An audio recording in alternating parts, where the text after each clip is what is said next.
कक्षा छठी हिंदी बाल भारती।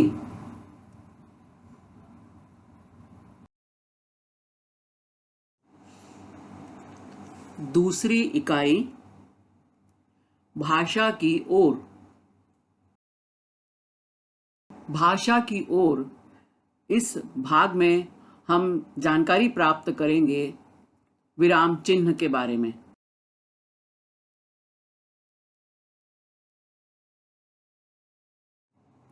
विराम चिन्ह के बारे में जानने से पहले आइए जानें विराम चिन्ह के बारे में एक बहुत ही महत्वपूर्ण बात। आपने कई जगह बच्चों इस तरह से विराम चिन्ह यह शब्द लिखा हुआ देखा होगा और कई जगह पर इस तरह से लिखा हुआ देखा होगा विराम चिन्ह। अब इसमें प्रश्न उठता है कि दोनों में से कौन सा सही और कौन सा गलत। तो हम जब देख रहे हैं ये वाला विराम चिन्ह जो शब्द है इस तरह से लिखा हुआ यह गलत है और इस तरह से यहाँ जो लिखा हुआ है यह सही है। ठीक है, अब आपको लगेगा ये गलत और ये सही क्यों। तो बच्चों विराम चिन्ह शब्द में ह आधा होता है और न पूरा होता है, जबकि यहाँ पर हम क्या देख रहे हैं न आधा है और ह पूरा है, इसलिए यह शब्द गलत है। विराम चिन्ह लिखने का यह तरीका गलत है। विराम चिन्ह इसी तरह से लिखा जाता है और हम जैसा लिखते हैं वैसा ही पढ़ते भी हैं। अब चूंकि यहाँ पे हमने विराम चिन्ह न आधा लिखा है तो हम न पहले आ रहा है, हम न पहले पढ़ रहे हैं चिन्ह, और यहाँ पर ह पहले आ रहा है और न बाद में, तो निश्चित है न का उच्चारण बाद में होगा। तो ये वाला जो शब्द है यह सही है और यह गलत है। ह और ह को जब आधा लिखना होता है तो उसके नीचे लगता है हल चिन्ह। इसके बारे में आप कक्षा पहली, दूसरी, तीसरी में पढ़ते आए हैं। ये हल चिन्ह होता है, छोटा सा जो चिन्ह। अब आप बोलोगे ये बिंदु बने हुए हैं, ये क्या है। तो यह बच्चों हल चिन्ह किसी भी अक्षर के नीचे लगे, जो विशेष अक्षर हैं जिनको आधा लिखने के लिए ये हल चिन्ह लगाया जाता है। तो ये जो बिंदु है ये उन अक्षरों का प्रतीक है। हम जब कॉपी में लिखेंगे तो ये ह में हल चिन्ह लगा के इस तरह से लिखेंगे, ह और उसके नीचे दिखाई देने वाला ये हल चिन्ह। यह बिंदु हम नहीं लगाएंगे। यह बिंदु केवल टाइपिंग कीबोर्ड में हमें इस तरह से मिलते हैं, क्योंकि ये जो हल चिन्ह है यहाँ जो है ये बिंदु ये अक्षरों का प्रतीक है, चाहे ह हो, ट हो, द हो, इस तरह के जो कुछ विशेष शब्द हैं, क्योंकि हर अक्षर में हल चिन्ह नहीं लगता है, ये हम सब पढ़ चुके हैं। तो यहाँ पर हम देख रहे हैं ह के नीचे हल चिन्ह। तो आप जब कॉपी में लिखोगे तो इस तरह से ह और ह के नीचे हल चिन्ह, यानी फाइनल आपका ह इस तरह से दिखाई देगा। लेकिन हम जब टाइपिंग में काम करते हैं, कीबोर्ड में काम करते हैं, तो ह के नीचे हल चिन्ह लगा और उसके आगे यदि हमने कोई पूर्ण अक्षर लिखा तो वह ह इस तरह से आधा हो जाता है। और हल चिन्ह लगाने का अर्थ भी होता है कि वह अक्षर जो है वह आधा हो गया है। तो इस तरह से ये दिखाई देता है। तो आपको चिन्ह भी इसी तरह से दिखाई दे रहा है। तो विराम चिन्ह यह सही है। अब आपको पूरी तरह से समझ में आ गया होगा। गगन बोला, इन पटाखों का धुआं इतना खतरनाक भी हो सकता है। इसके बारे में तो पहले कभी इतना बढ़िया निबंध पढ़ा ही नहीं था। क्या फैसला किया शायरी? इस बार जुगनू ने शायरी की तरफ मुड़ते हुए पूछा। पर्दा उठने तक मंच पर सारे जहां से अच्छा हिंदुस्तान हमारा गीत गूंजता है।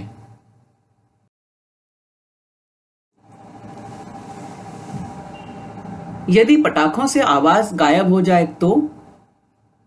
यहां तरह तरह के फूल, आर्किड और कैक्टस देखने योग्य होते हैं। कल कल करते झरने, भांति भांति के लोग। शाबाश, तुम पास हो गए। तुम कहां से आ रहे हो? इन सब वाक्यों में हमने कुछ शब्द देखे। शब्दों में हमने मात्रा वाले शब्द देखे, बिना मात्रा वाले शब्द देखे, और इसके अलावा हमने कुछ अलग से चीज देखी जो शब्द नहीं है। क्या है वो है कुछ चिन्ह। कौन कौन से चिन्ह हैं चलो जरा देखें। तो एक चिन्ह हमें इस वाक्य में ये दिखाई दिया। उसी तरह का मिलता जुलता चिन्ह हमने यहां देखा। यही सेम चिन्ह हम यहाँ पे भी देख रहे हैं और यही चिन्ह यहाँ भी दिखाई दे रहा है। इसके अलावा एक चिन्ह हमने देखा जो किसी शब्द के नीचे साइड में लगा हुआ था। एक चिन्ह हम देख रहे हैं जो किसी वाक्य के अंत में लगा हुआ है। वही चिन्ह हम यहाँ भी देख रहे हैं। एक चिन्ह हम और देख रहे हैं जो वाक्य के अंत में लगा हुआ है, यहाँ पर है, यहाँ पर है। वैसा ही चिन्ह एक यहाँ भी हम देख रहे हैं। तो ये अलग अलग तरह के चिन्ह हैं जो हमें इन वाक्यों में दिखाई दे रहे हैं।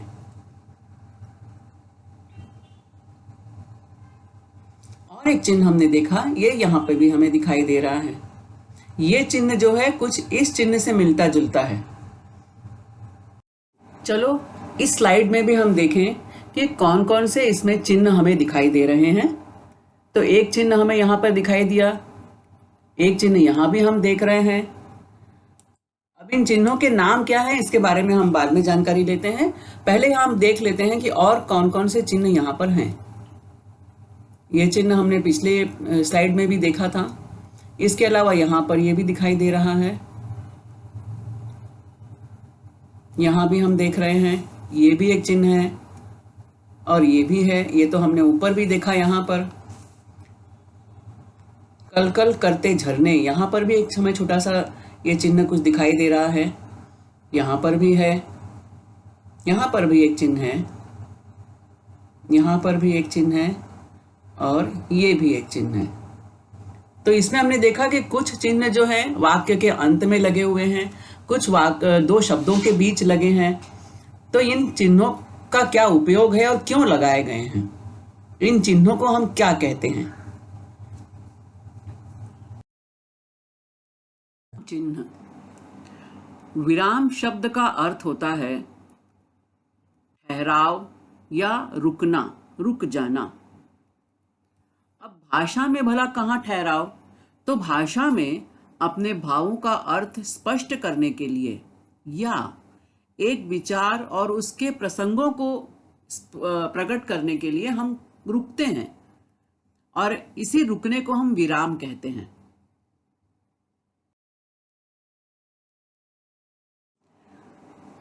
बच्चों, आपने कई बार देखा होगा कि वाक्य को लिखते तथा बोलते समय एक ही गति से हम न लिख सकते हैं और न ही बोल सकते हैं, दोनों में थोड़ा सा अंतर होता है। दूसरी बात है कि वाक्य के बीच में कहीं कहीं कुछ क्षणों के लिए हम रुकते हैं, वाक्य की समाप्ति पर भी हम रुकते हैं। तो ये जो रुकना है हमारा, इसी रुकने को हम विराम कहते हैं।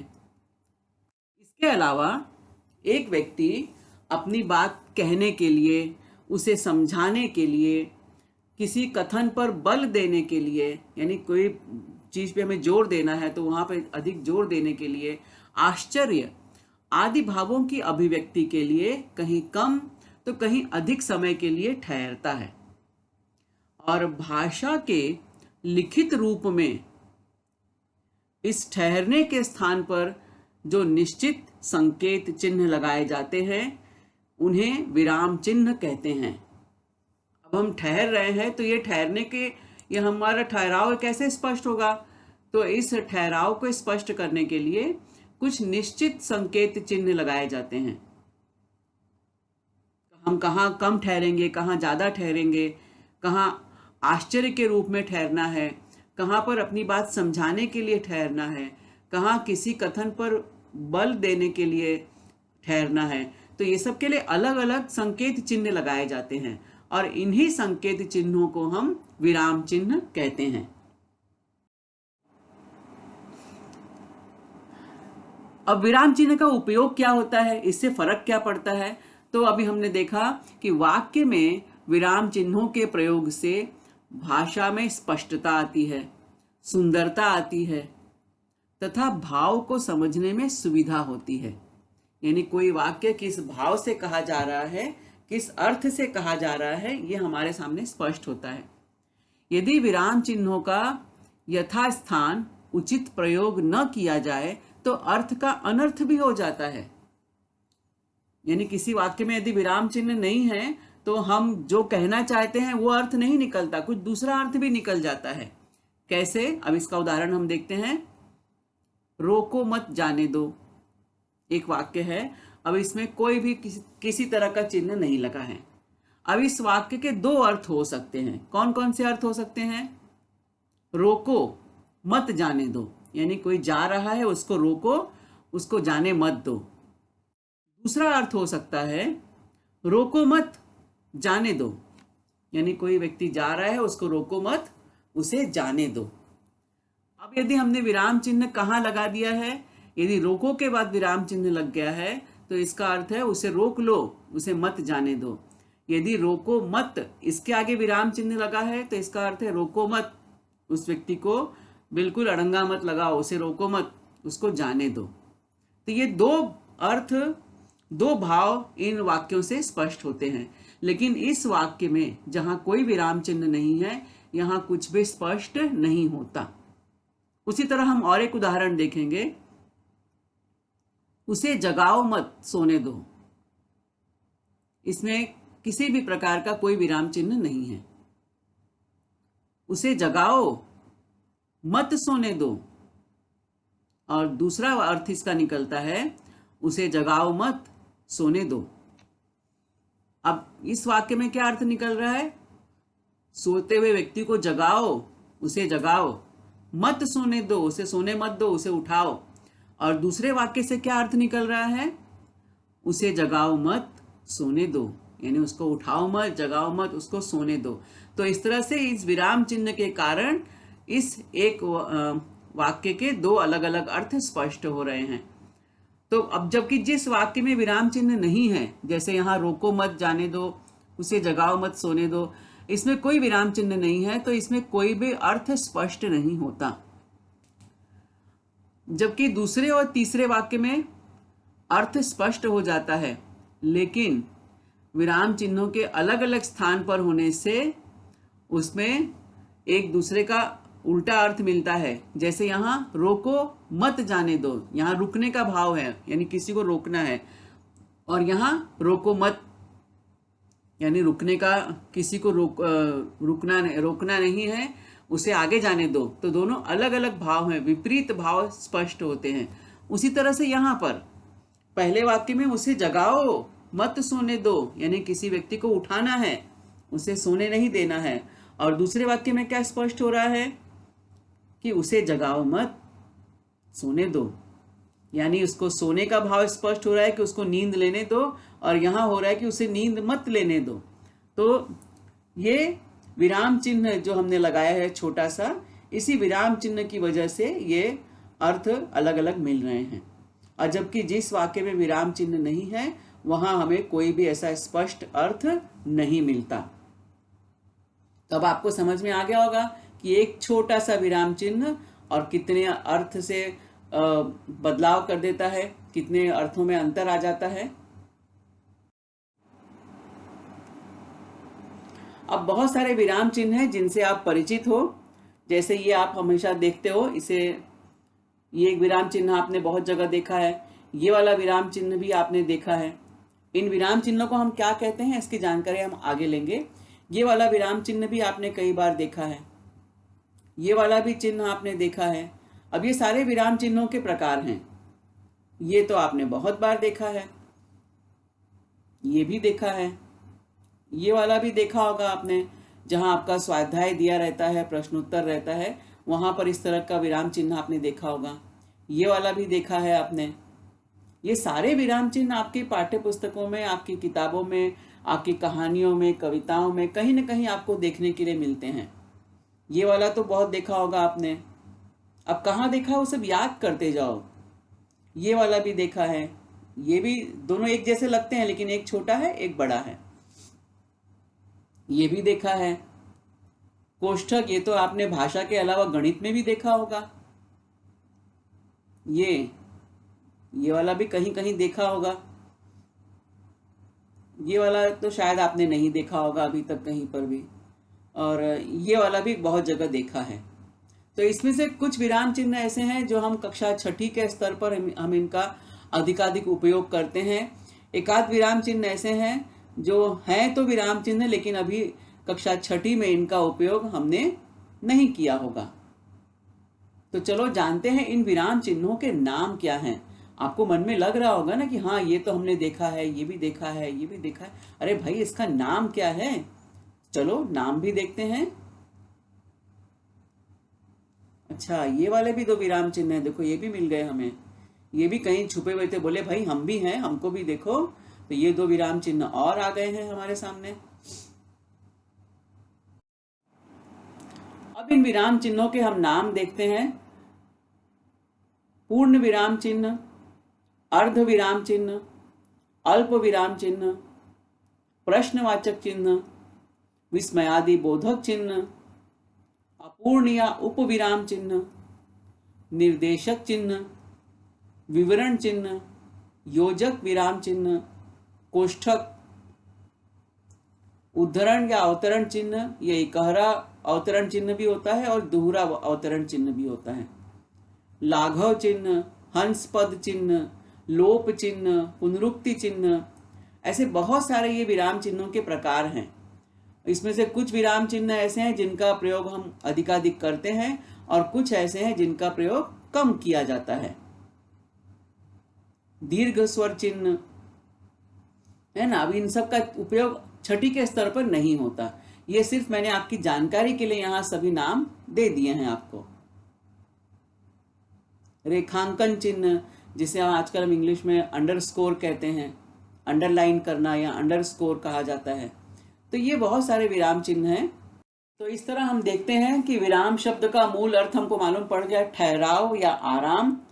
शब्दों और वाक्यों का परस्पर संबंध बताने के लिए, किसी विषय को भिन्न भिन्न भागों में बांटने के लिए, पढ़ते समय ठहरने के लिए जिन चिन्हों का उपयोग किया जाता है उन्हें विराम चिन्ह कहते हैं।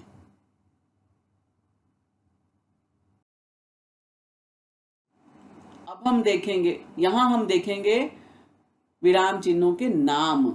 ये कौन सा विराम चिन्ह है जो इसका उपयोग हम बहुत ज्यादा करते हैं? यह है पूर्ण विराम चिन्ह। इसका भी उपयोग बहुत होता है। यह है प्रश्नवाचक विराम चिन्ह, इसका भी उपयोग आप बहुत करते हो। अल्प विराम चिन्ह, यह है विस्मयादि बोधक विराम चिन्ह, यह है अपूर्ण या उपविराम चिन्ह, ये है अवतरण चिन्ह, दोहरा अवतरण चिन्ह है ये। क्योंकि दोहरा क्यों है? क्योंकि ये डबल है, आपको दिखाई दे रहा है ना, ये दो चिन्ह है, यहां पर है, यहां पर भी दो है, तो इसे दोहरा अवतरण चिन्ह कहते हैं। उसी तरह ये कोष्ठक, ये है लोप चिन्ह, ये भी अवतरण चिन्ह है, ये इकहरा अवतरण चिन्ह है, सिंगल है ना, एक ही एक है। अब यहां पर हम देख रहे हैं ये है अर्ध विराम चिन्ह, ये है योजक विराम चिन्ह, ये विवरण चिन्ह, ये निर्देशक चिन्ह, लाघव चिन्ह, ये है पुनरुक्ति चिन्ह, हंस पद चिन्ह, रेखांकन चिन्ह और दीर्घ उच्चारण चिन्ह। अब इन सब चिन्हों के नाम तो आपको पता चल गए। अब इनको देखने से आपको ये भी पता चल गया कि हम किन विराम चिन्हों का ज्यादा उपयोग करते हैं।